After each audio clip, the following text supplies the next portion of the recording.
Hi guys, James at RampantLionReviews again for you today with another beer review. For this one we are going to sign off on my little South Korean mini-series that I've been doing for you, and I really hope that you guys have enjoyed the videos I've been posting over the last 2 weeks. You know, I've been really impressed with the standard of beer that I've found in South Korea, and I think there's a great future for the craft beer scene here. My only complaint actually is that not a lot of breweries are bottling and canning their beers. For most of them you do still have to actually go to the brewery itself to get a hold of their beers, so in some ways it's kind of like America actually, but for that reason there's not too many bottle shops in Korea. I mean, the main ones, the best ones from what I've seen so far were Josie's Beer Shop, Gyeong Beer Shop down in Hyokjae on Jeju. That was really good, and she's given me some awesome recommendations, so a huge shout out to her once again. There's also Brewery Super, which isn't too far away from the Korean War Memorial in Seoul too, but when I went to visit them they were in the process of moving. But even then, with those two really good beer shops, most of the beer you were finding there was American, and it's just because the Korean breweries don't bottle and can yet, so hopefully that's something that they move on to in the fairly near future. But anyway, on to the beer that we're going to review for this video then. So for this review I thought it was only right that we signed off on a Seoul beer since I'm filming for you here in Seoul, and this was another one that was recommended to me by Josie once again, and as I say, a huge thank you to her for all the recommendations that she's given me.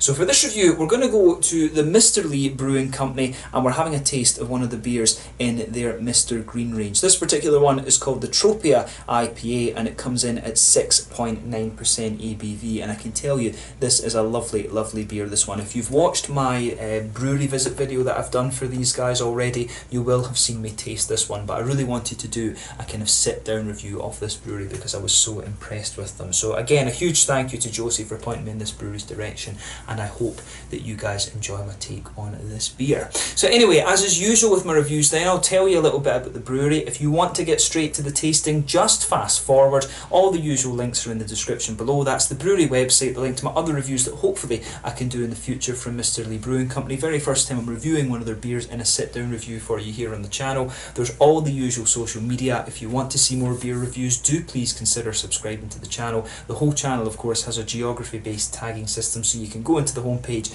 and search for beer based on country, city, state, county, prefecture, whatever it is you're interested in. Do check out the playlist of beers from different countries. There is one there for all the Korean beers that I've reviewed for you, and that's being added to hopefully quite regularly over the next little while. I do hope I can really continue to review the Korean beers, and as always, please do get in touch and let me know some of the other beers and breweries that you guys would like to see me review. It's always great to hear from you guys that are watching the videos, and the support that you show the channel is hugely appreciated. So anyway, on to the brewery notes then, and there wasn't too much information available on this brewery, but I will tell you the stuff that I did manage to find out.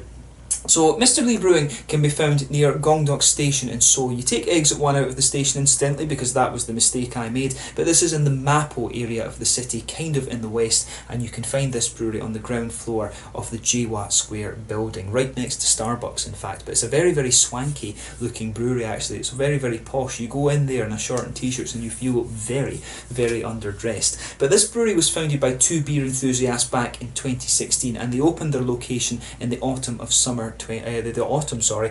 2017, and apparently in their brewery they have 17 tons worth of brewing equipment, so it's a pretty impressive facility, and it's all it's all glass basically, so you can see all of the brewing process going on, which is pretty impressive. But the main man behind the company is apparently Lee In-ho. So he's a certified beer judge. He's currently the CEO of the company, but he was previously involved with Pyrus Bar and Bistro in Itaewon, which is more out to the east of the city actually, and he worked with them until about 2018. He's joined by Ki-sok Choi, who's the head brewer, and he's known for really tinkering with these recipes. He's known as being a bit of a perfectionist with these recipes, and this is why they release so many different types of beer in fact. But at their bar they specialise in Italian food, and they apparently have a very large kitchen team as well. I think one of their chefs actually might be Italian, and that's why they specialise in Italian food mainly, because Lee seems to really enjoy it. But as of July 2019 they've produced 102 different beers according to Untappd, which is quite impressive for a brewery that's only been around for around 2 years. That's almost Mikkeller and Toul level actually, Gypsy Brewer level. But they name their beers as follows. They've got a really interesting naming system for their beers, actually. So if it's called Mr. Yellow, if it's part of the Mr. Yellow range, it will probably be a Pilsner or some sort of lager. If it's a Mr. Purple, it's either going to be a sour beer or a wheat beer, as far as I can figure. If it's Mr. Green, it's going to be an IPA, whether it's a Brut IPA, West Coast, New England Double, whatever it is. If it's an IPA, it's Mr. Green, and then if it's a Mr. Black, it will be a stout or a porter or something like that, actually. The thing that interests me about that naming system that they have a little bit is that, I'm surprised they didn't choose a few more colours, like make Mr. Blue Porter and Mr. Black, make Mr. Black the Stout something. So I thought they would have maybe expanded it a little bit more than that, but maybe they will do in the future, because if it comes along that they make a black IPA, is it going to be a Mr. Black and Mr. Green, or Mr. Green Black or something like that? It's an interesting naming system, and it's definitely one of the more unusual things that I've found in South Korea so far. But in fairness, when you think about Japanese craft beers, you've always got the parent company, which is quite often a sake brewery. There is one brewery in Japan where the parent company is a furniture shop, of all things, but you've usually got the parent company, then you've got the beer brand's name, and then you've got the name of the beer. So in the same case here, you've got the brewery name, you've got the range name, if you like, and then you've got the name of the beer itself. So this particular one is, the title of this video will be Mysterlee Brewing Company Mr. Green Tropia IPA. So yeah, a little bit of a mouthful, but an interesting way of doing things. But like I said, in my bar visit video that I did for this brewery, I was very, very impressed with the standard of beers that I had. They had a sampler of 6, which came in at, I think, 29,000 won, if I remember correctly, so about 2,900. So that would translate to somewhere in the region of 2,600 Japanese yen, which is roughly, somewhere in the region of about 20 euros, something like that, for a 6 taster. So for 1.2 litres of beer, 20 euros, which isn't bad. As I've always said, beer in Asia will cost you a little bit more, mainly because they don't produce their own malt. So if it's 20 euros, it'll be about $23, $24 US dollars, somewhere in that kind of region. But yeah, as you say, a little bit more pricey, but their beers are definitely of a very, very good quality. You get what you pay for, actually, when it comes to this brewery. But like I say, impressive range of beers. I'll put the brewery website and stuff in the description for you below, and their Facebook and things, and you can check that out for yourself. Incidentally, I got this can, which is 500 millilitres, for I think only 6,000 won, which about 550 Japanese yen, somewhere in the region of like £4 or €5 or $6-7, something like that. So that's pretty bloody good, actually, especially, as I say, when you consider this is an Asian beer, which will be more expensive. But yeah, as you can see, lovely artwork on this. Incidentally, the sign, I'm sure you can kind of see it, I'm stating the obvious here, but it is like the L. It's meant to be like Mr. Lee. It's meant to be the L for Mr. Lee. It says, keep cool, drink today. I'm drinking this one about 2 days after I got it, because we had to change hotel, so I couldn't review it right away, and obviously I've got to make the notes for the video and things. But lovely presented can, this one. They handwrite on the back and tell you exactly what it is. And actually, the guy in the suit did who welcomed me into the bar did this one. As I say, he made me feel very underdressed when I went into the brewery, but he was a very, very nice chap, I have to say. But yeah, really nicely presented beer, this one. And as I say, they had yellow, black and purple cans, and whichever range your beer is from, that's what they'll put it in for you. But yeah, let's get this guy out and we'll get on with the tasting then. They poured this one out of the tap, incidentally. But yeah, we'll get it out and we'll get it into the glass. So yeah. Ooh, should still be very, very fresh. And that's how we want our New England IPAs. We want them very, very fresh. Just going to be careful with this because there is still a little bit in the can. We'll get the last. We'll let it settle a minute, then we'll put the last little bit in. Why not? But as you can see, and as you would expect from a New England IPA, this one is poured a lovely bright yellow, kind of orangey colour. And I did find out on Untappd what the hops are in this one. It did say it's Citra, Mosaic and Simcoe that are in this one, and we can get rid of the brewery notes now that we've stated that. So yeah, Citra, Simcoe and Mosaic in this one. And I think when I actually did my first review of this, I thought it was Galaxy that was in there. So Simcoe, as I always say, is it does have a little bit of more, I always found it's a little bit more milky in its passion fruity quality than Galaxy, but I think the complexity of the Citra and also having the mosaic in there and has kind of thrown me off a little bit with this one, to be honest with you. So interesting to know that there's a bit of that in there. But yeah, so as you can see with this beer, it's poured a lovely hazy orangey colour. There is a good finger or so of a frothy, I would say cream coloured head rather than perfect white on this one. One or two big bubbles sticking towards the side of the glass. There's a good chunk of bubbles kind of just sitting around here. I did rinse the glass actually before I reviewed this beer, so that kind of accounts for that. But you know, it looks exactly as you would expect from a New England IPA. Nothing overly surprising about this beer in terms of its appearance. So let's take a closer look at the aroma then and just see how we get on.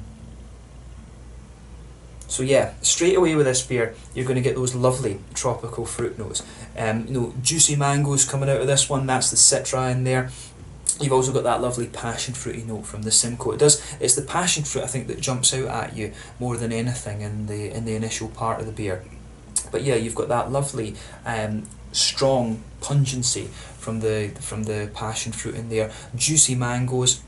You can pick up a little bit of that lighter, juicy kind of tangerine note in there as well. There's maybe a little bit of a kind of pineapple-y note in this one as well. It does have a little of that lighter, more juicy tropical note as well as the kind of darker, pungent things as well.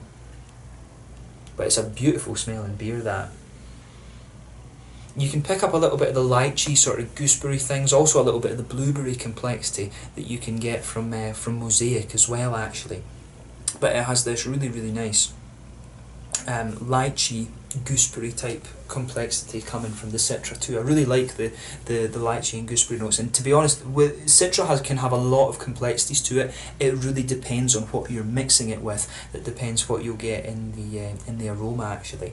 But on the green side of the hops, I would say this is more of a floral quality to this one. It's quite sharp and floral and aromatic. This one, not spicy, but definitely just a little bit kind of floral and yeah, definitely a little bit floral and kind of spice. Yeah, there is a good bit of spice to that one actually, in fairness.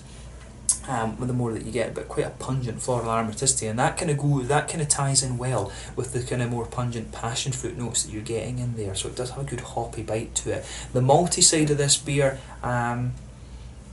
I would say that the malty side of things, there is a good bit of wheat popping out in this one. I've always found that when you put wheat in a New England IPA, it can have this little bit of astringency. You can pick that up in this one straight away. You can also smell the nice creamy notes from the oaty side of things as well. And there's a little bit of a biscuity sweetness also and some white bready notes. So I mean, in terms of its aroma, this beer really has everything that you could ask for. If you put this next to some of the Swedish and Danish things that I drink on a regular basis, you know, it'd be quite difficult to tell them apart, and that's one of the things I really have been impressed with the Japanese and Korean beers of late. They are, you know, starting to do very, very well within these styles, so, you know, long may that continue. But yeah, let's leave it at that for the aroma and let's have a taste of this beer. So this one is the Tropia IPA, part of the Mr. Green range from Mysterlee Brewing Company in the Mapo district in the western part of Seoul here in South Korea. My last beer review that I'm filming for you in South Korea at the moment, so I sincerely hope you've enjoyed this little mini series that I've done for you. Thank you again to Josie in Hoppy for pointing me in the direction of this brewery. Let's get stuck in. Slanja, Seoul, Gombe.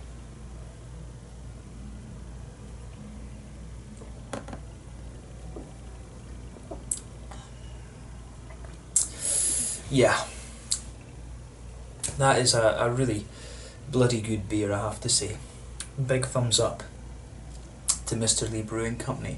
And it's always one of these things, you know, when I do a tasting flight, I think one of my kind of resistances to doing bar visit videos originally was the fact that, you know, you're going to try a couple of different beers and you might not appreciate them all in the same way compared to if you drink the beer with a completely fresh palate. And that's how I feel about this beer. I tried a Brut IPA before that, and you know, maybe that would change my palate a little bit. But when you try this one with a completely fresh palate, this is a beautiful, beautiful beer. It's 6.9%. You know, in fairness, it's starting to push on a little bit in terms of being a single IPA. You know, I'd always say sort of above 7.5 or 8%. That's when you're starting to get into imperial territory.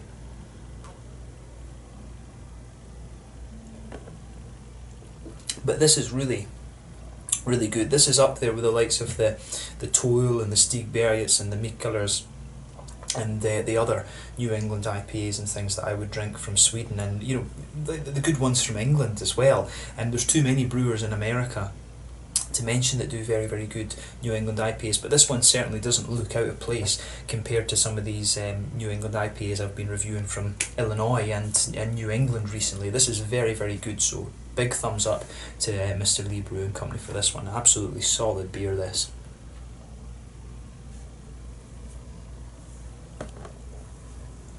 So yeah, let's try and break the flavour of this one down a little bit then.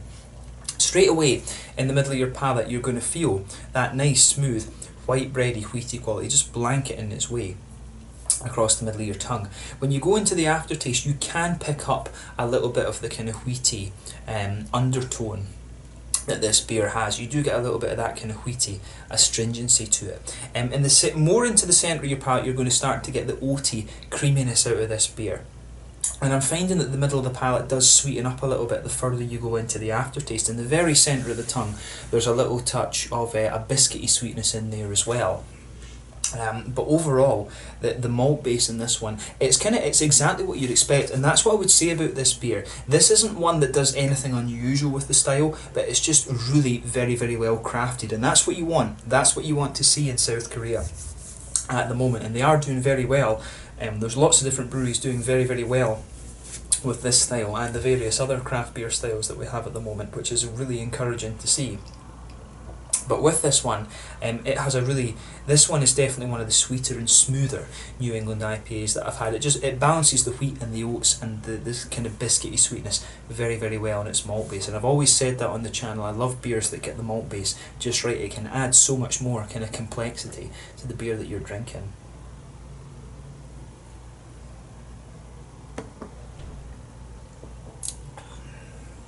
Yeah, so on the hoppy side of things then, back corners of the palate, you do have a little touch of earthiness there. That's from Mosaic. I've always found that Mosaic just gives you a little bit of earthiness. That smooths out a little bit, and as you come further forward along the sides of your tongue, you're going to get a little touch of floral aromaticity on the very front corners of your palate. Round the very front curve of your tongue, it's that little bit lighter and grassy. So again, pretty much what you would expect in terms of the green side of the hops. Behind the front curve of the palate though, that's where the little oily bubble comes out with all those lovely fruity juicy esters, and with the 3 hops in this one, it does have a good little bit of complexity. So if you just go to the back of that oily bubble that's there, you'll start to get the darker passion fruity notes, which is coming from the Simcoe. Like I said earlier, if you compare Simcoe to Galaxy, and a lot of brewers seem to be changing from Simcoe to Galaxy these days, probably because of the added complexity that Galaxy has compared to Simcoe. Simcoe is a very straight up passion fruit for me, and it also is a little bit more creamy, to be honest, so it works well in these New England IPAs. But anyway, you get that nice passion fruity note out of this beer. As you come further forward, that kind of evolves to be a sort of more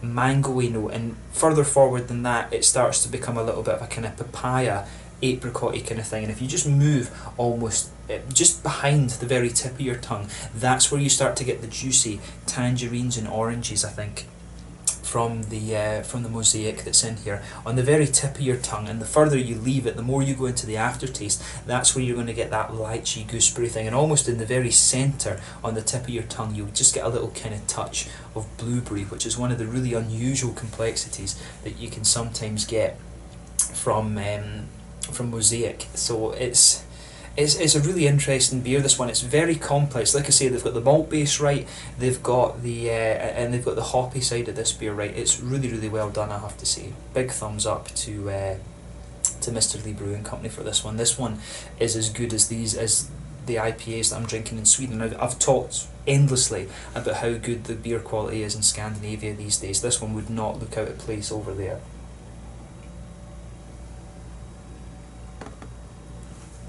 Or indeed the US if you took the beers over there. So yeah, this is a brewery that I really hope start to actually can and get their beers out there a little bit more. And I think, you know, the quality of the beer is there, but there are breweries like this who maybe just want to stay a certain size. It's a bit of a shame, but that's just how the world works sometimes. But the quality of the beer is there, and if they did start a larger production brewery, I'm sure they would do very, very well with it. But yeah, it's an awesome beer that if you get the chance to try it, I don't know how often they're going to make this one. They'll probably make a different version of this beer at some point, because they release a lot of things under the name Mr. Green, but it's a beautiful beer and you just have to try it. Go to their pub and just try some of their different beers. The quality of their beers across the board, across the different styles, is very, very good. In terms of the mouthfeel of this one then, I would describe this beer as being, is it full-bodied or is it mid-bodied?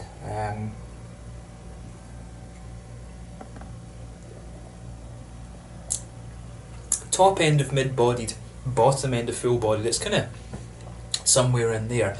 Carbonation is very smooth. It's got quite an oily mouthfeel, this one actually. That's one thing that did strike me about this beer. It has the smoothness you'd expect of a New England IPA, and also the creaminess, but it does lean a little bit more towards the oily side of things, so it's interesting with its mouthfeel. In terms of IBUs, I suspect that this one is kind of, I think it's around 25 or maybe 30 at a push.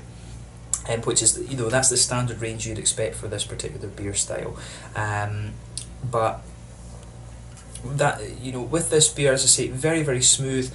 Hoppy bitterness isn't going to blow your head off. The malt base is really smooth and well balanced. It's a lot less, the wheat character is a lot more smooth than I thought it was going to be from the aroma. It did have a good bit of astringency in the aroma, but it smooths out very nicely in the middle palate. You've also got a little touch of sweetness there in the middle of your tongue too, and it's got that lovely juicy fruity quality that you would expect from this style. But overall, a beautiful, beautiful beer, this one. And it just shows, you know, there's some great beers here in South Korea, and I really look forward to seeing how the craft beer scene here evolves over the next little while. But let's leave it at that for this. This one is the Mr. Green Tropia IPA at 6.9% from Mysterlee Brewing Company in the Mapo area in Western Seoul here in South Korea. Beautiful beer, and I do recommend you go and check out the bar if you get the chance. But yeah, once again, thank you for watching my beer reviews. Until the next time, please like, subscribe, share, all the usual YouTube stuff. Let me know your own thoughts on this beer in the comment section below. Let me know what your favourite beers are from the Mysterlee Brewing Company. I sincerely hope you've enjoyed this mini series of South Korean beers that I've done for you. I've really enjoyed filming it, and it's been cool to discover that yet another Asian country are doing very, very well in terms of craft beer. So long may that continue, and I'm sure I'll be back to South Korea in the future. But until the next time, Slange just now, and I'll catch you guys soon. Once again, the Tropia IPA from the Mr. Green range at Mysterlee Brewing Company here in Seoul. I'll catch you soon with some more Swedish and Danish reviews and stuff like that. Slange, Skål, Gombe, check out Mysterlee Brewing Company here in Seoul.